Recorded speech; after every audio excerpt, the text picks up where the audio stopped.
Hello class, welcome to Chapter 17, Pediatric Emergencies. I'm going to go through the competencies we're going to work through in this chapter. And for special patient populations, the definition of that from EMR is that the EMR recognizes and manages life threats based on simple assessment findings for a patient with special needs while awaiting additional emergency response. Pediatrics is age-related assessment findings and treatment modifications for pediatric diseases and or emergencies. These can include obstructions to the upper airway, which we will talk about on pages 369 through 371, lower airway, that is available on 373 in your text, and respiratory distress, failure, and arrest, which is covered on pages 371 through 372. We will also be covering shock, which is found on page 378 in your text, seizures, which is covered on pages 374 through 375 of your text, sudden infant death syndrome, or SIDS, which is on page 377 in your text. In terms of patients with special challenges, recognizing and reporting abuse and neglect is what we'll cover specifically in this chapter, and that is pages 379 and 380 of your text.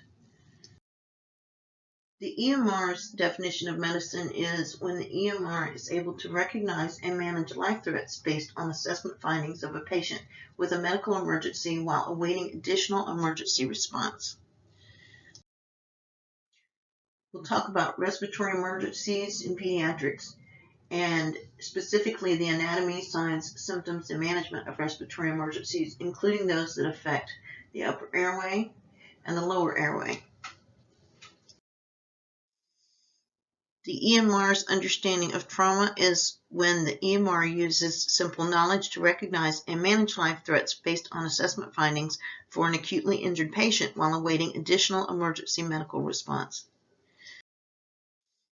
I had said in the previous chapter that there were special considerations in trauma for pregnant patients, pediatric patients, and geriatric patients. In this chapter, we're going to focus on the pediatric patient. And here is the level of anatomy and physiology that an EMR should be capable of. An EMR should be able to use a simple knowledge of anatomy and function of the upper airway, heart, vessels, blood, lungs, skin, muscles, and bones as the foundation of emergency care. Sudden illness and medical emergencies are common in children and infants. Anatomic differences exist between adults and children. Special knowledge and skills are needed to assess and treat children and infants. Respiratory care for children is extremely important. EMRs should learn some basic information and treatment for common pediatric emergencies. Let's discuss some general considerations. Managing a pediatric emergency can be one of the most stressful situations you face as an EMR. In an atmosphere where everyone involved is tense, you must remain calm and behave in a controlled and professional manner. EMS personnel have often mixed feelings when treating a child. Unless you're prepared, your anxiety and fear may interfere with your ability to deliver proper care. A child's parents or caregivers can be either allies or a potential problem. Talk to both parents and child as much as possible. Helpful parents can tell you how the child's behavior is different from his or her usual behavior. Children get as many of their behavioral cues from their parents. Calm parents and ask for their assistance in calming the child. If possible, let a parent hold the child. Try to develop a rapport with the child. Tell him your first name, find out what the child's name is, and use the child's name as you explain what you are doing. Squat, kneel, or sit down and establish eye contact. Bring yourself down to their level. Ask simple questions about pain, like for instance, does it hurt when I touch you here? Or can you show me where it hurts? Be honest with the child. Tell the child what you're going to do and explain that it may hurt. In talking to the child, you can also request his or her help. Some agencies provide the child with a trauma teddy bear to hold while being examined.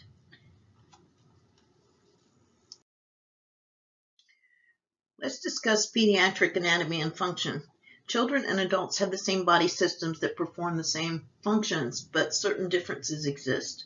A child's airway is smaller in relation to the rest of the body compared to an adult's airway. It is also much more easily blocked by secretions or swelling.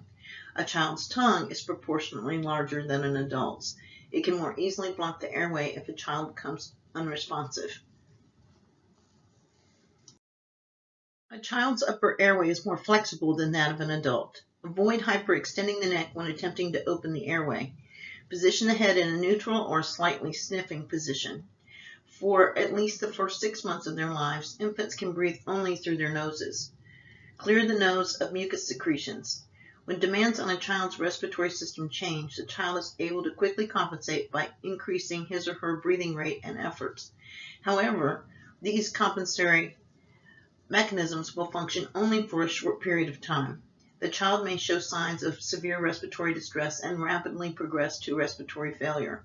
Perform a thorough patient assessment and recheck vital signs at least every 5 minutes. Infants and children have limited abilities to compensate for changes in temperature as compared to adults.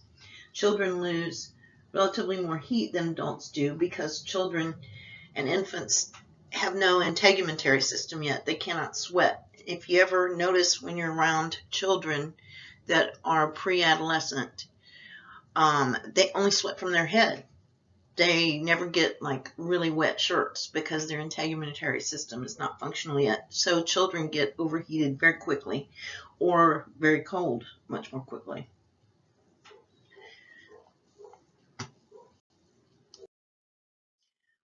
The examination of a child should consist of the same 5 steps used in patient assessment sequence for adults.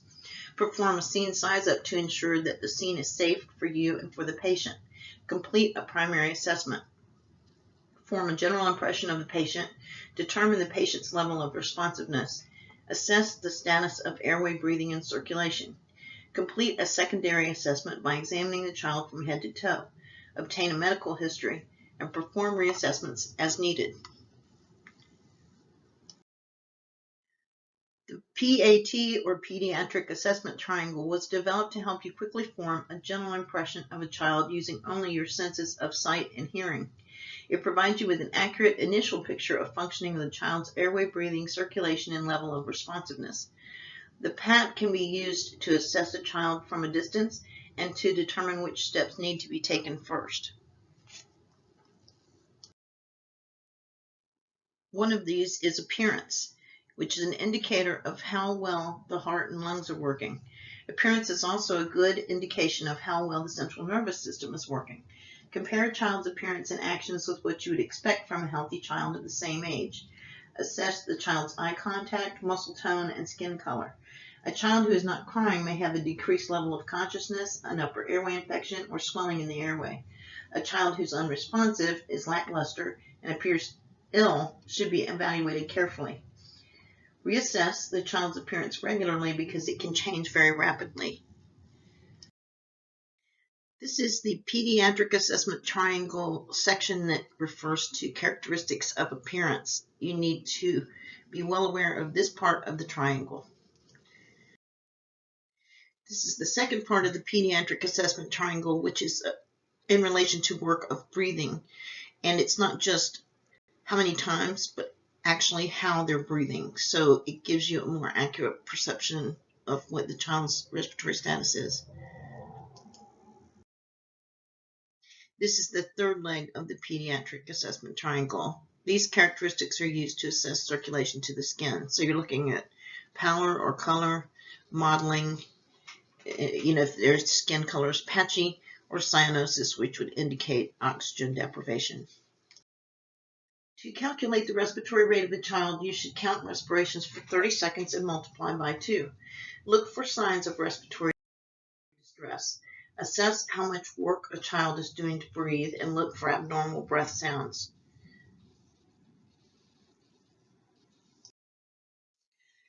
The normal pulse rate of a child is faster than an adult's normal rate.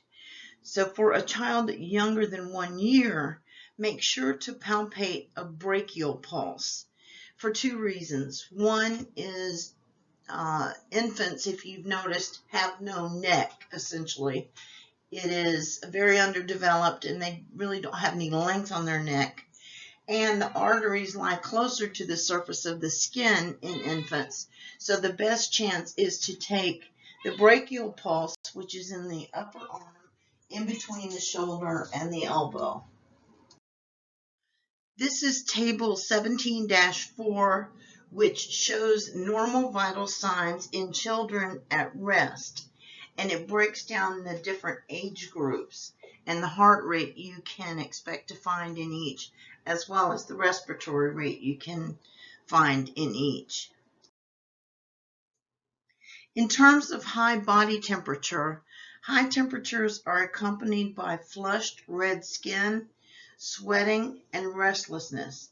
To feel a high temperature, touch a child's chest and head. A child's heart rate increases with each degree of temperature rise because the body's having to work harder to cool itself off. And whenever you take a child's temperature at the head, make sure you take that temperature with the back of your hand, because the insides of your hands, the palms of your hands, are quite warm naturally. So if you check a child's temperature with the palm of your hand, it may feel warm, but what you're actually feeling is the warmth of your palm. So you need to check it with the back of your hand to make sure they're truly hot.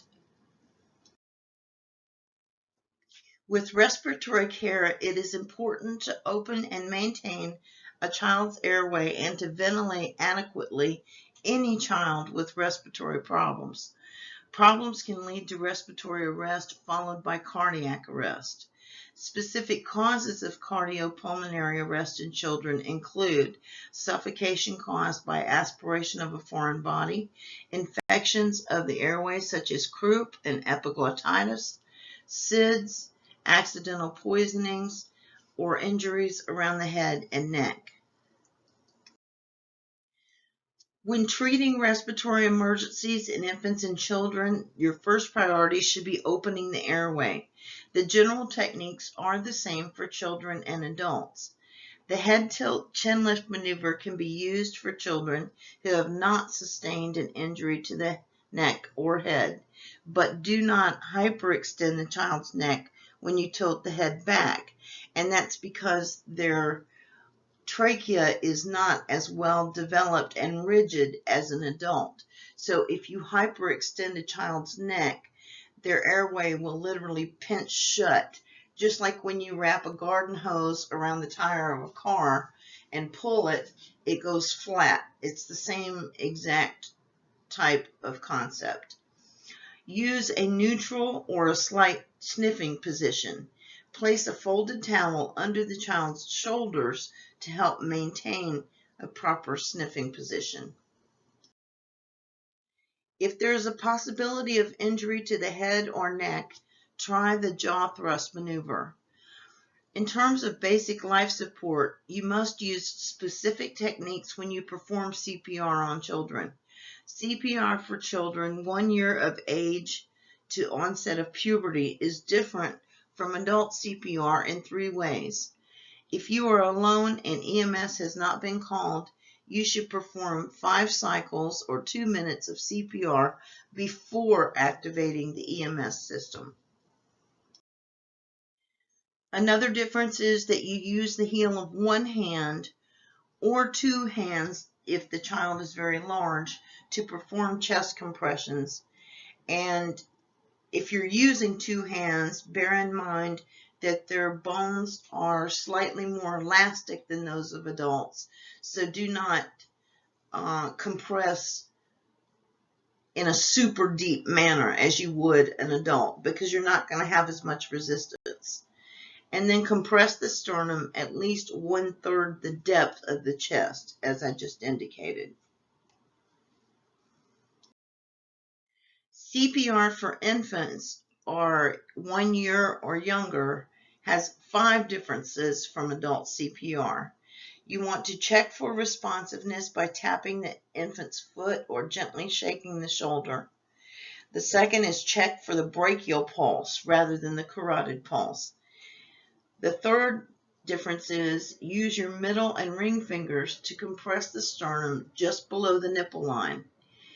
And next, you want to compress the sternum at least 1/3 the depth of the chest. And the fifth difference is to give gentle rescue breaths using mouth to mouth and mouth to nose ventilations. Children's faces are much smaller, so for you to give rescue breaths, you need to cover their mouth and nose with your mouth. So those are the 5 differences between how you would perform CPR on an infant versus a larger child or an adult. The procedure used for suctioning infants and children is generally the same as it is for adults, with some exceptions. Those are: use a tonsil tip or rigid tip to suction the mouth, but do not insert the tip any farther than you can see. Use a flexible catheter to suction the nose of a child and set the suction on low or medium power. Use a bulb syringe to suction the nose of an infant. Never suction for more than 5 seconds at one time, and then try to ventilate and reoxygenate the patient before repeating suctioning. Oral airways or adjuncts can maintain an open airway after you have opened the patient's airway by manual means. Use the steps in Skill Drill 17-1 to insert an oral airway in a child or an infant. EMRs rarely use nasal airways for children. For a mild or partial airway obstruction, you can usually relieve a mild airway obstruction by placing the child on his or her back, tilting the head, and lifting the chin in an unusual manner. An airway that is blocked by an aspirated foreign object is a common problem in young children. Children tend to put everything in their mouths, and if you spent any time around children, you know this to be true. Remove an object that is clearly visible in the mouth and can be removed easily. If not, do not attempt to remove the object as long as the child can still breathe air around the object. Trying to remove an object that is partially blocking a child's airway can push the object down and result in a severe airway blockage, as I indicated earlier. Children should be transported to an emergency department. Talk constantly to the child about what you are doing to provide comfort and to help reduce his or her terror. They're very frightened by what's going on.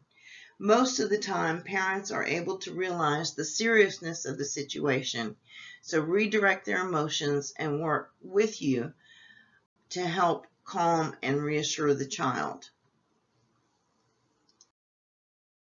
For a mild or partial airway obstruction, you can usually relieve a mild airway obstruction by placing the child on his or her back, tilting the head, and lifting the chin in the usual manner. An airway that is blocked by an aspirated foreign object is a common problem in young children. Remove the object if it is clearly visible in the mouth and can be removed easily. If not, do not attempt to remove the object as long as the child can still breathe air around the object. Trying to remove an object that is partially blocking a child's airway can push the object down and result in a severe airway blockage. Children should be transported to an emergency department right away, and talk constantly to the child about what you're doing to provide comfort and to reduce his or her fear. Most of the time, parents are able to realize the seriousness of the situation, redirect their emotions, and work with you to reassure and calm the child. Administer oxygen if it is available and you are trained to use it. Place the oxygen mask over the child's mouth and nose. Do not try to get an airtight seal. Hold it 1 or 2 inches away from the child's face. Severe or complete airway obstruction in children is a serious emergency. A severe airway obstruction exists when a child has poor air exchange, increased breathing difficulty, a silent cough, inability to speak, and no air movement. Use the Heimlich maneuver because it provides enough energy to expel most foreign objects that could completely block a child's airway. The steps for relieving an airway obstruction in a conscious child are the same as they are for an adult patient, with few slight adjustments. In other words, you're going to use the Heimlich maneuver if they're conscious and able to stand. You're just going to kneel down to their level so that you can administer the Heimlich effectively.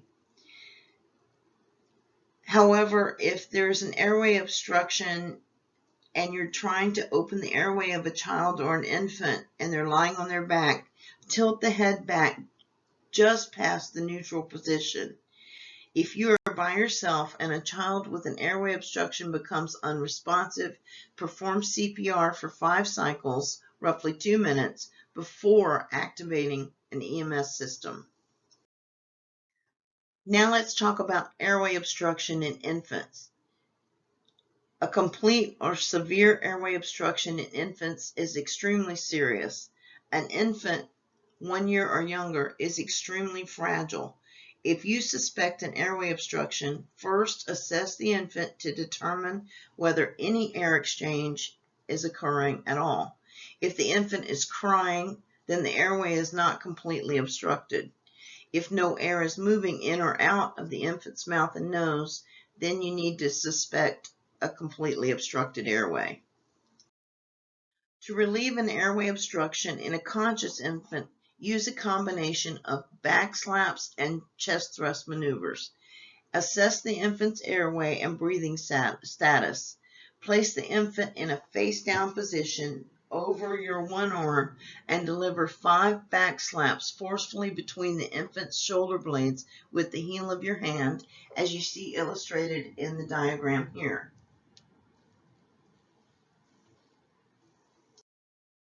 Next, you want to turn the infant face up by sandwiching the infant between your hands and arms. Deliver 5 chest thrusts in the middle of the sternum with your 2 fingers. Repeat the series of back slaps and chest thrusts until the foreign object is either expelled or the infant becomes unresponsive. If an infant becomes unresponsive, continue with these steps. First, ensure that EMS has been activated. Next, begin CPR, and then continue CPR until personnel with more advanced EMS skills arrive. In terms of swallowed objects, if a small round object does not become an airway obstruction, they usually pass uneventfully through the child and are eliminated in a bowel movement.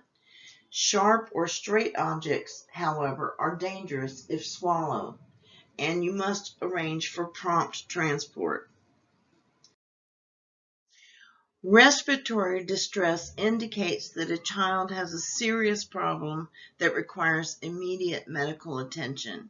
Signs of respiratory distress include a breathing rate of more than 60 breaths per minute in infants, a breathing rate of more than 30 to 40 breaths per minute in children, nasal flaring on each breath, retraction of the skin between the ribs and around the neck muscles, as well as stridor, which is really noisy respiration.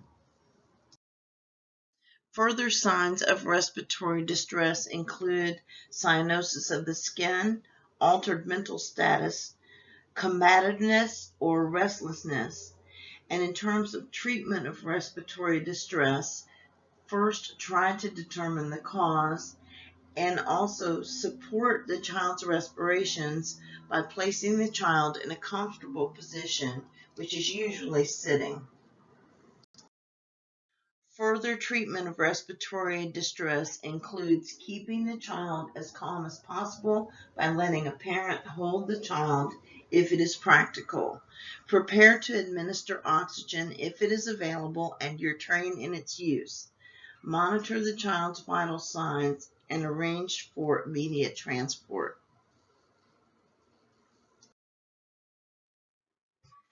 Respiratory failure often results as respiratory distress proceeds. Signs of respiratory failure include breathing rate of fewer than 20 breaths per minute in an infant and breathing rate of fewer than 10 breaths per minute in the child. Lip muscle tone also occurs. Further signs include unresponsiveness, decreased or absent heart rate, weak or absent distal pulses, and a child in respiratory failure is on the verge of experiencing respiratory and cardiac arrest. For treatment, you want to support respirations by performing mouth-to-mask ventilations, administer oxygen if it is available, begin chest compressions if the heart rate is absent or less than 60 beats per minute, and arrange for prompt transport. The most common cause of circulatory failure in children is respiratory failure. Uncorrected circulatory failure can lead to cardiac arrest. An increased heart rate, pale or bluish skin, and changes in mental status indicate circulatory failure. If the heart rate is more than 60 beats per minute, you want to complete the patient assessment sequence, support ventilations, administer oxygen, and observe vital signs. With children, sudden illness and medical emergencies include the following. Not many illnesses occur suddenly in young children, so it is important to recognize and treat key pediatric illnesses, one of those being altered mental status. The causes of altered mental status in children include low blood glucose level, poisoning, post-seizure states or a post-ictal state, infection, head trauma, or decreased oxygen levels. Complete patient assessment, paying particular attention to any clues at the scene, is very important. Pay particular attention to the patient's initial vital signs and recheck vital signs regularly to monitor any changes. Calm the patient and the patient's family. Be prepared to support the patient's airway, breathing, and circulation if needed. Place an unconscious patient in the recovery position. A respiratory problem in children can range from a minor cold to a complete blockage of an airway. Because infants breathe primarily through their noses, even a minor cold can cause breathing difficulties. EMRs should be able to recognize 3 serious conditions: asthma, croup, and epiglottitis. Asthma means a child who has asthma is usually already being treated for the condition by a physician and is taking a prescribed medication. Asthma is caused by a spasm or constriction and inflammation of smaller airways in lungs and usually produces a characteristic wheezing sound.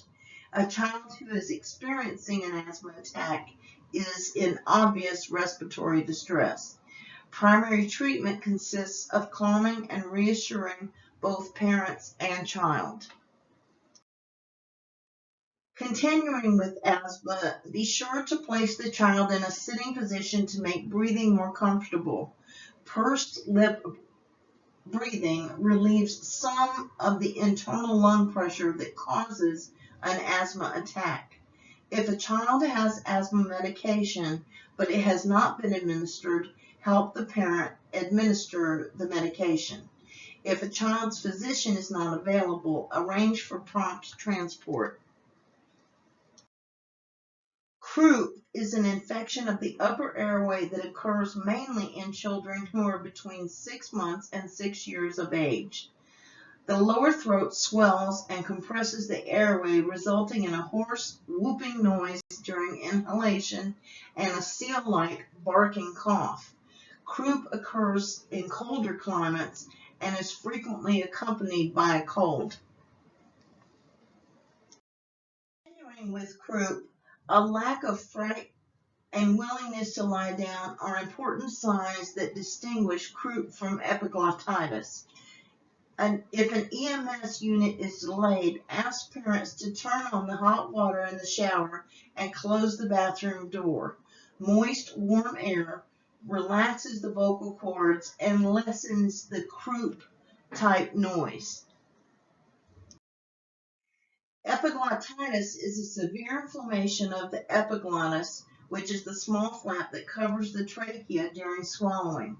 The flap becomes so inflamed and swollen that air movement into the trachea is almost completely blocked.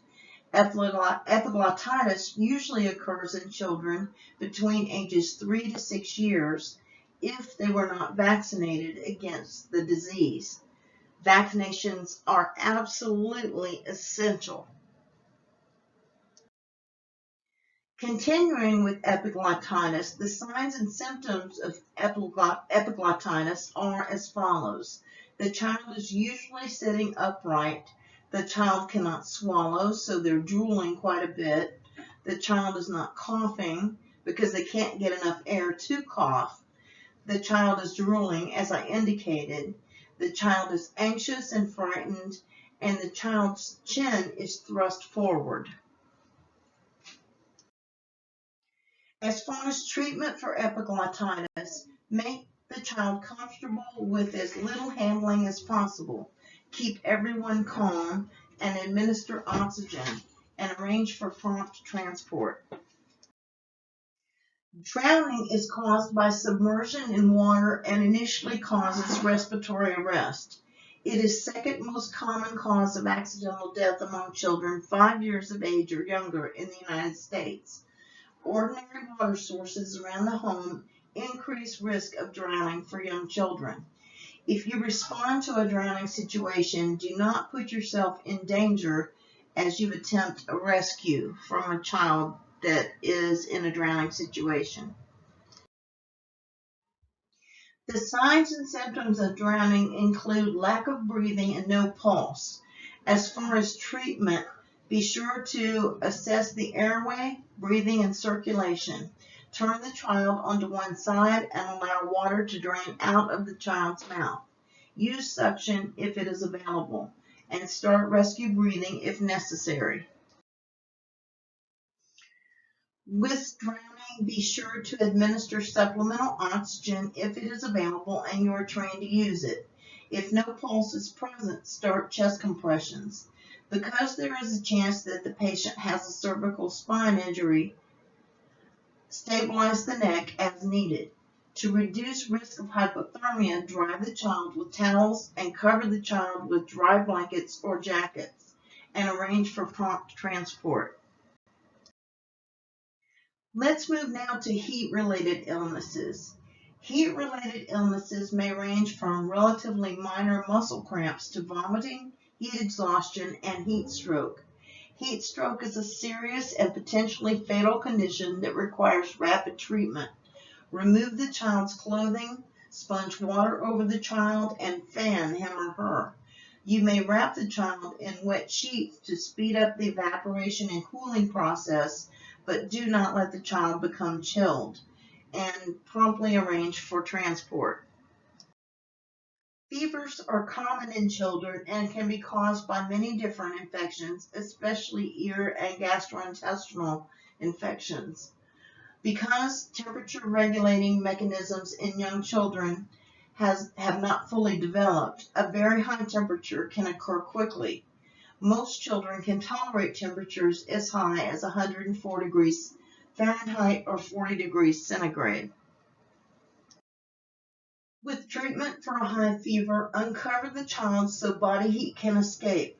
Attempt to reduce high temperature by undressing the child, and fan the child to cool him or her down. Protect the child during any seizure, that being a febrile seizure, and make certain that normal breathing resumes after each seizure. Now let's move on to seizures specifically. Seizures can result from a high fever or from disorders such as epilepsy. Seizures can vary in intensity from simple momentary staring spells to generalized seizures that involve full body tremors. Seizures are not usually dangerous. During a seizure, the child may lose consciousness, the eyes roll back, teeth become clenched, and the body shakes with severe jerking movements. During a seizure, the child's skin becomes pale or turns blue.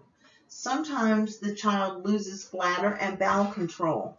As far as treatment, place the patient on a floor or a bed to prevent injury. Maintain an adequate airway after the seizure is over.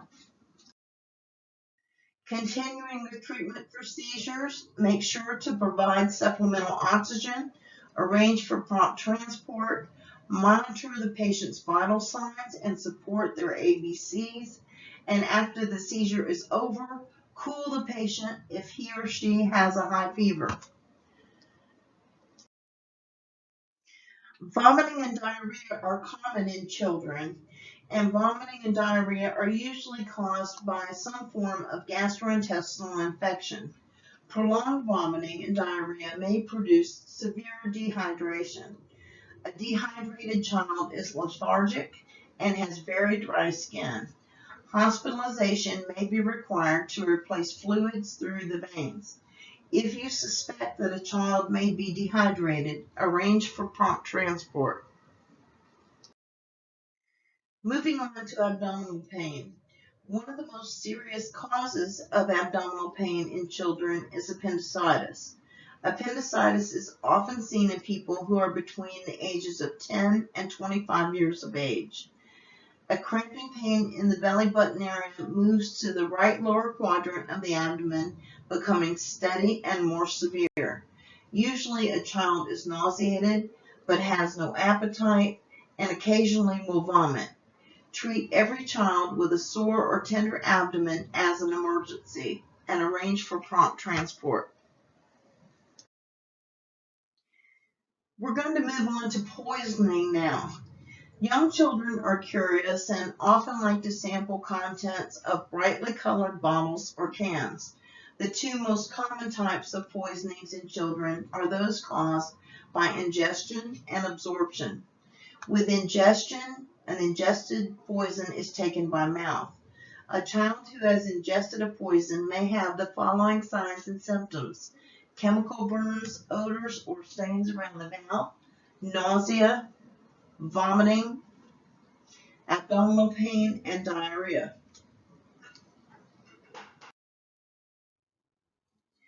Later symptoms of poisoning may include the following: abnormal or decreased respirations, unconsciousness, and seizures. If you believe a child has ingested a poisonous substance, take the following steps. Try to identify the poison and send the bottle or container along with the child to the emergency department. Gather any spilled tablets and replace them in a bottle so they can be counted. Be sure to contact the local poison control center if transportation is delayed for any reason. You may need to give the child large amounts of water or administer activated charcoal. Monitor the child's breathing and pulse closely, and of course arrange for prompt transport. Poisoning by absorption occurs when a poisonous substance enters through the skin into the body. A child who has absorbed a poison may have localized symptoms such as skin irritation or burning, or systemic signs and symptoms such as nausea, vomiting, dizziness, and shock. If you believe a child has absorbed a poisonous substance, you should do the following. First, ensure the child is no longer in contact with the poisonous substance. Protect yourself from exposure and call for specifically trained personnel if indicated. Remove the child's clothing if you think it is contaminated. Brush off any dry chemical and then wash the child with water for at least 20 minutes. Wash off any liquid poisons by flushing with water for at least 20 minutes. And do your best to try to identify the poison. Continuing with absorption, be sure to monitor the child for any changes in respiration and pulse. If a child has vomited, save a sample and send it with the patient to the hospital, and of course arrange for prompt transport. Sudden infant death syndrome, or SIDS, is a condition frequently mistaken for child abuse and is also known as crib death. SIDS is a sudden and unexpected death of an apparently healthy infant. SIDS usually occurs in infants between the ages of 3 weeks and 7 months. No adequate scientific explanation exists for SIDS. If the infant is still warm, begin CPR and continue until help arrives. In many cases, the infant has been dead several hours and the body is cold and lifeless. Do not mistake large bruise-like blotches on the infant's body for signs of child abuse, because they could simply be lividity from blood pooling in the lowest point of gravity in the body. Blotches are caused by the pooling of the blood after death. Follow protocol in your community for management of deceased patients. Moving on to pediatric trauma. Trauma is the #1 killer of children. Treat an injured child as you would treat an injured adult, but remember the following differences. The child cannot communicate the symptoms as well as an adult can. The child may be shy and overwhelmed by adult rescuers, so it is important to develop a good relationship quickly to help reduce the child's fear and anxiety. You may need to adapt materials and equipment to the child's size. A child does not show signs of shock as early as an adult, but can progress into severe shock very quickly. We're going to talk now about patterns of injury. Patterns of injuries sustained by children will reflect 3 factors. First, the type of trauma they experience. Second, the type of activity causing injury. And third, the child's anatomy. In terms of motor vehicle crashes, unrestrained patients tend to have more head and neck injuries. Restrained patients often suffer head, spinal, and abdominal injuries. In terms of bicycle accidents, children often suffer head, spinal, abdominal, and extremity injuries in bicycle accidents. The use of bicycle helmets can greatly reduce the number and severity of head injuries.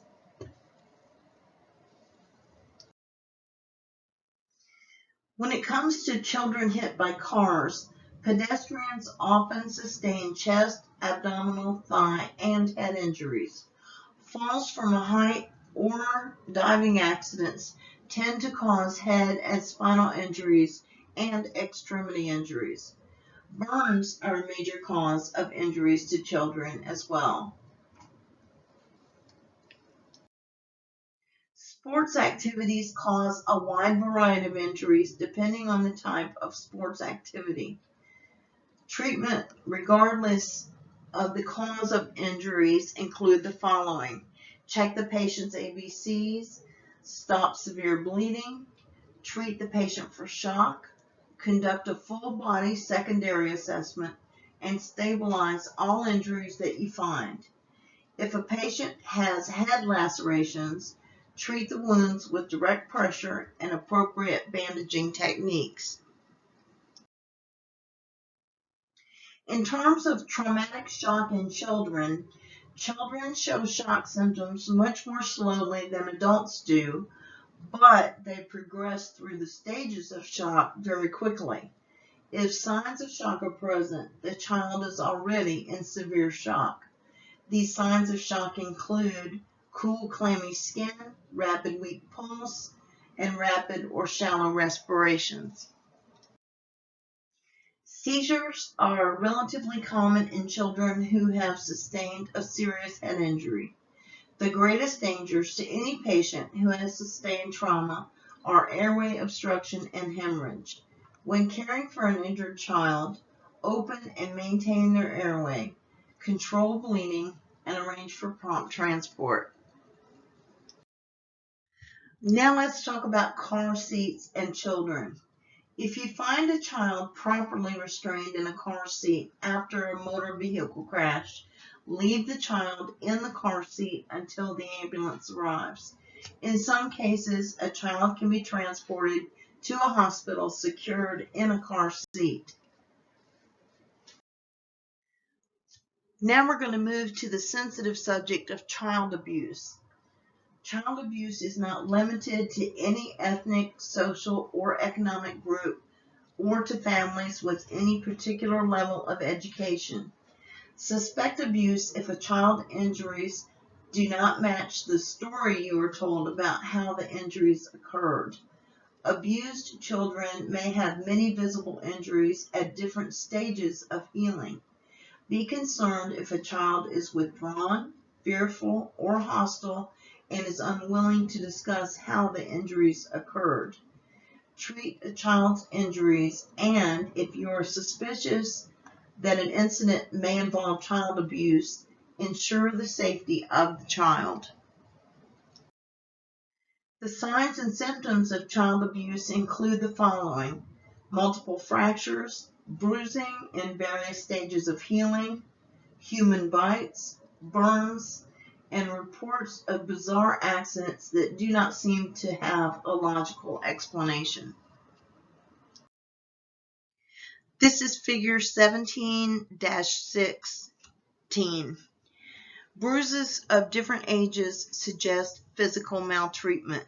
New bruises are red or pink. Over time, bruises turn blue, green, yellow-brown, and faded. A human bite wound has a characteristic appearance. Stocking or glove burns of the hands and feet in the infant or toddler are often inflicted injuries. Transport the child to an appropriate medical facility. If parents object to having the child examined by a physician, summon law enforcement personnel and explain your concerns to them. Neglect is another form of child abuse. Children who are neglected are often dirty or too thin or appear developmentally delayed because of a lack of stimulation. Signs and symptoms of neglect include lack of adult supervision, malnourished appearance in a child, unsafe living environment, or untreated chronic illness. Handle each situation in a non-judgmental manner and know whom you need to contact to report suspected cases of child abuse. In terms of sexual assault of children, in addition to experiencing sexual assault, the child may have been beaten and may have other serious injuries. If you suspect sexual assault has occurred, obtain as much information as possible from the child and any witnesses. Providing a caring approach is extremely important, and you should take appropriate actions to shield the child from onlookers.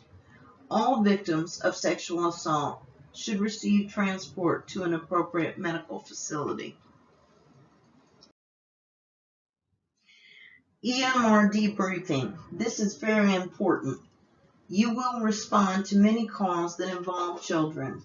These calls tend to produce very strong emotional reactions naturally. You may feel especially angry or helpless when you suspect neglect or abuse of a child. You may need to talk about your frustrations with a counselor or with another member of your department following a serious pediatric call. It may be helpful to set up a critical incident stress debriefing session. Now let's go through a summary of what we covered in this chapter. We started out with the following. Because the anatomy of children and infants differs from that of adults, special knowledge and skills are needed to assess and treat pediatric patients. Because both child and parents may be frightened and anxious, you must behave in a calm, controlled, and professional manner. A child's airway is smaller in relation to the rest of the body compared to an adult's airway, so secretions and swelling from illnesses or trauma can more easily block a child's airway. We also discussed about a child who is unresponsive, lackluster, and appears ill that should be evaluated carefully because lack of activity and interest signals serious illness or injury. After conducting a primary assessment, carry out a routine patient examination, paying special attention to mental awareness, activity level, respirations, pulse rate, body temperature, and color of skin. We also talked about the PAT, which is designed to give you a quick general impression of a child using only your senses of sight and hearing. The three components of the PAT are overall appearance, work of breathing, and circulation to the skin.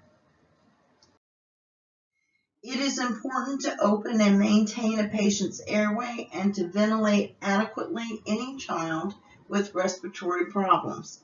Otherwise, the child may experience respiratory arrest followed by cardiac arrest. Cardiopulmonary resuscitation for children and infants differs from adult cardiopulmonary resuscitation in several important ways. You should be certain that you understand these differences and are able to perform appropriate steps confidently in the field. We also talked about suctioning and how suctioning removes foreign substances that you cannot remove with your gloved fingers from an airway of a child. Oral airways can be used to maintain an open airway after you have opened the child's airway by manual means. Young children often obstruct their upper and lower airway with foreign objects such as small toys or candy. If an object is only partially blocking the airway, the child should be able to pass some air around it. You should attempt to remove the object only if it is clearly visible and you can easily remove it. Incomplete or severe airway obstruction in a conscious child, you should perform the Heimlich maneuver or abdominal thrusts. However, if the child becomes unresponsive, begin CPR. To relieve an airway obstruction in an infant, use a combination of back blows or back slaps and chest thrusts. Children in respiratory distress require immediate medical attention. Signs of respiratory distress include a rapid or slow breathing rate, nasal flaring, retraction of the skin between the ribs and around neck muscles, stridor, cyanosis, altered mental status, and combativeness. Respiratory distress can lead to respiratory failure, which in turn can lead to circulatory failure. 3 serious respiratory problems in pediatric patients are asthma, croup, and epiglottitis. A child who has asthma is usually already being treated for the condition by a physician. Your primary treatment consists of calming and reassuring the patient or the parents and the child. Croup is an upper airway infection that results in a barking cough, Although epiglottitis resembles croup, it is a serious respiratory emergency, and you must arrange for prompt transport in such cases. Children's natural curiosity may lead them to sample medications or household items that contain poisonous substances. Two most common types of poisonings in children are caused by ingestion, taken by mouth, and absorption, which enters through the skin. We also talked about SIDS, or sudden infant death syndrome, also called croup death, and it is an unexpected death of an apparently healthy infant. You should know your local guidelines for management of sudden infant death syndrome. Remember that parents could do nothing to prevent the death. When caring for pediatric trauma patients, remember that you may have to adapt materials and equipment to the child's size. Also remember that children do not show signs of shock as early as adults, although they can progress into severe shock very quickly. Major trauma in children usually results in multiple system injuries. Your first priority is always to check ABCs and then stop severe bleeding, treat for shock, and proceed with physical examination. If you suspect child abuse or sexual assault, you must transport the child to an appropriate medical facility. Now let's move on to some review questions. Question 1. The purpose of the Pediatric Assessment Triangle, or PAT, is to A. Guide the hands-on physical assessment, B. Help you determine if the child's vital signs are appropriate, C. Allow you to quickly perform a general impression of a child, or D. Help you remember systemic assessment process. If you remember what the PAT is designed to show you, you should easily get this answer. And the correct answer is C. It allows you to quickly form a general impression of the child.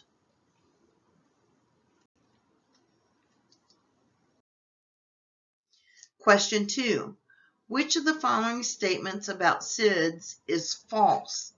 A. It usually occurs in children between the ages of 3 and 7 years.